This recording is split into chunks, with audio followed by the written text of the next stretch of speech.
KTR political journey వడ్డించిన విస్తరేమీ కాదు. 2009 ఎన్నికల్లో తొలిసారి ఎమ్మెల్యేగా గెలుపొందారు.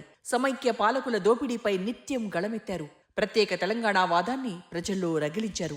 ఎప్పటికప్పుడు పాలకుల కుట్రలను భగ్నం చేస్తూ కారును ముందుకు నడిపించారు. టీఆర్ఎస్ మనుగడే ప్రశ్నార్థకమని కాంగ్రెస్, టీడీపీ నేతలు విమర్శించిన సందర్భాలు ఉన్నాయి. ఇలాంటి క్లిష్ట పరిస్థితుల్లోనూ ఏమాత్రం బెదిరిపోకుండా అద్భుతమైన వాగ్ధాటితో ప్రత్యర్థులకు ధీటైన జవాబిస్తూ తనను తాను నిరూపించుకున్నారు. అసెంబ్లీలో కేటీఆర్ దూకుడును చూసిన ప్రత్యర్థులు సైతం కేటీఆర్ తండ్రికి తగ్గ తనయుడని అంగీకరించక తప్పలేదు. ప్రతికూల పరిస్థితుల్ని కూడా అనుకూలంగా మలుచుకున్న నేర్పరి కేటీఆర్.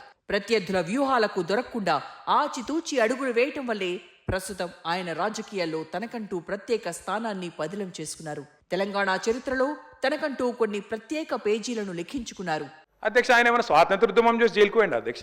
ఏం చేసిపోయింది అధ్యక్ష జైలుకి? ఆయన పెద్ద సానుభూతి మేము పోలేదా జైలుకి? వరంగల్ జైలుకి నేను కూడా పోయిన తెలంగాణ ఉద్యమంలో. జూబ్లీ హిల్స్ ప్యాలెస్ మీదకి ప్రైవేట్ డ్రోన్ పంపితే ఊకుంటావా? అరే నీ బిడ్డనో నీ వైఫ్ ఉంటే వాళ్ళని ఇష్టం ఉన్నట్టు ఫోటోలు తీస్తే ఊకుంటావా? మీ కాడికి వచ్చేవరకే కుటుంబాలు, మీ కాడికి వచ్చేవరకే భార్య పిల్లలు, వేరే వాళ్ళకి లేరా అధ్యక్ష భార్య పిల్లలు? లేని రంకులు అంటగట్టినప్పుడు, ఇష్టమున్న సంబంధాలు మాట్లాడినప్పుడు ఆ రోజు లేవా నీతులు? సమైక్య పాలకులు తెలంగాణ భాషను, తెలంగాణ యాసను ఎగతాళి చేస్తున్న సమయంలోనే తనదైన శైలిలో ప్రసంగాలు చేస్తూ ఉద్యమ ఆకాంక్షను రగిల్చారు.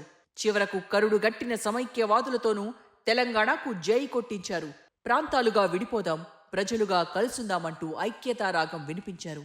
కేటీఆర్ కేవలం తెలుగు రాష్ట్రాలకే పరిమితం కాలేదు. ఆయన వాక్చాతుర్యం అద్భుతం. తెలుగైనా, హిందీ అయినా, ఇంగ్లీష్ అయినా అనర్గళంగా మాట్లాడుతూ నేషనల్, ఇంటర్నేషనల్ మీడియాను సైతం ఆకట్టుకున్నారు. దేశ రాజకీయాల్లో కేటీఆర్ ట్రెండ్ సెట్టర్గా నిలిచిపోయారు. రాజకీయాల్లో కసి కంటే కంటెంట్ ముఖ్యమని నమ్మే నేతల్లో రామన్న ఒకరు. అందుకే ఫారిన్ జాబ్ వదిలేసి తెలంగాణ కోసం లడాయి చేశారు. అనూహ్య రీతిలో ప్రత్యేక రాష్ట్ర ఉద్యమంలోకి అడుగుపెట్టిన తెలంగాణ చరిత్రతో పాటు కీలక అంశాలపై పూర్తి స్థాయిలో అవగాహన పెంచుకున్నారు. ఇది ఆయన పట్టుదల, కృషికి నిదర్శనం.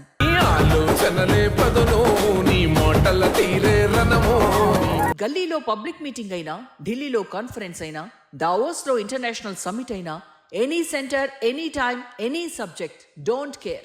కేటీఆర్ మైక్ పట్టుకున్నారంటే స్పీచ్ అదుర్సే. తన మాటలతోనే తారక మంత్రం వేసి ఆడియన్స్ ను అట్రాక్ట్ చేస్తారు. కేటీఆర్ పాత తరం నాయకుడు కాదు, ఆయన పక్కా అప్డేటెడ్ పొలిటీషియన్. విజయంతో పొంగిపోరు, ఓటమితో కుంగిపోరు. కేవలం తెలంగాణే కాదు, ఎప్పటికప్పుడు జాతీయ, అంతర్జాతీయ అంశాలపై నిత్యం స్పందిస్తారు. మారుతున్న కాలానికి అనుగుణంగా టెక్నాలజీని వాడుతూ యువతకు ఆదర్శంగా నిలుస్తున్నారు. ట్విట్టర్లో కేటీఆర్ ట్రెండింగ్ పాలిటీషియన్.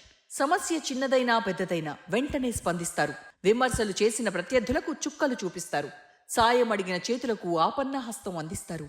అందుకే ఆయన్ను రియల్ హీరో కాదు, రియల్ హీరో అంటారు గులాబీ సైనికులు.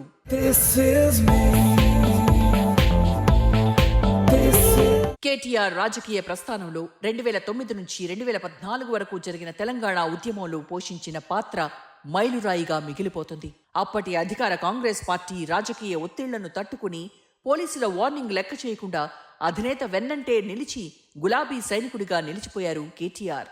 రాజకీయంగా ఆయన ఎన్నో ఉన్నత పదవులను అధిరోహించి ఉండొచ్చు, భవిష్యత్తులో ఇంకా పెద్ద పదవులను అలంకరించవచ్చు.